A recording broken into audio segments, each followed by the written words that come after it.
Pada video dan gambar di samping yang melakukan transaksi jual beli pada sebuah toko sembako, yang dimana itu termasuk rukun jual beli yang ada penjual, pembeli, dan ada barang maupun menentukan harga. Lalu setelah penjual menentukan harga untuk pembeli, maka dilakukan ijab kabul. Setelah itu ada syarat barang yang harus diperjualbelikan, yaitu yang paling utama yaitu yang pasti barangnya itu suci dan halal, bermanfaat, itu milik sendiri atau milik orang lain yang diwakilkan, dan bisa diketahui dengan jelas, dan bisa diserah terimakan barang tersebut. Lalu ada syarat harga atau nilai tukar. Harga yang disepakati harus jelas jumlahnya, dibayar pada waktu akad. Jika utang, harus jelas waktunya kapan akan dibayar. Dan jika alat tukarnya dalam bentuk barang selain uang, maka barang itu harus barang yang halal. Lalu ada syarat ijab kabul, yang dimana antara ijab dan kabul harus sama, baik tentang barang, harga, maupun waktu pembayarannya.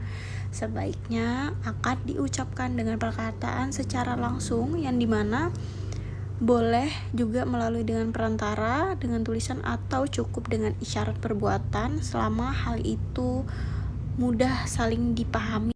Saya mohon izin, saya ini mewawancarai tentang toko sembako kakak. Kakak udah berapa lama buka toko sembako di sini? Sudah 1 tahun. Toko sembako ini milik kakak sendiri atau kakak bekerja di sini? Milik sendiri, Kak. Bagaimana tanggapan kakak menghadapi pembeli-pembeli yang kadang kan agak mengesalkan ya, itu bagaimana?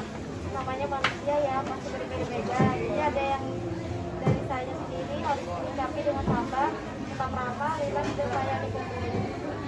Saya lihat-lihat kan barang di sini lumayan banyak. Apakah emang sengaja di stok banyak atau bagaimana?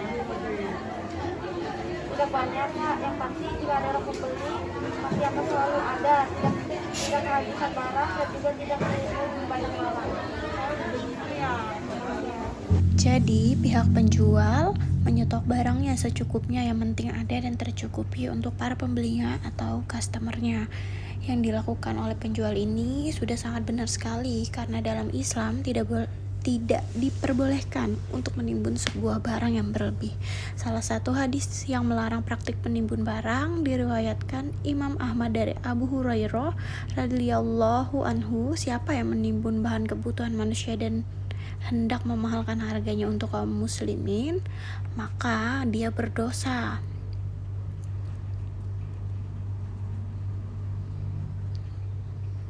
Hadis lainnya diriwayatkan Imam Ibnu Majah dari Umar bin Khattab radhiyallahu anhu. Dalam hadis tersebut Rasulullah sampai mengeluarkan ancaman bagi pelaku penimbun barang. Siapa yang menimbun makanan dan menyulitkan atas kaum muslimin, maka Allah akan menyiksanya dengan kebangkrutan dan penyakit kusta.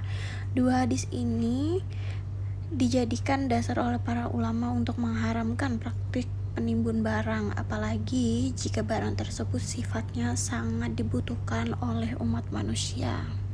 Kalau untuk masalah hutang piutang kan kadang misalnya nih dia bawa di 20.000, terus belanjanya itu 60.000, apakah nanti dia bayar itu dengan harga dengan sisa uangnya 40.000 atau dinaikkan harganya?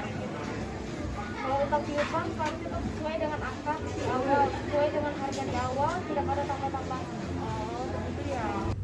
Pada toko ini, untuk permasalahan hutang piutang dari video di sebelah tadi, toko ini tidak mengambil keuntungan dengan bunga sedikit pun.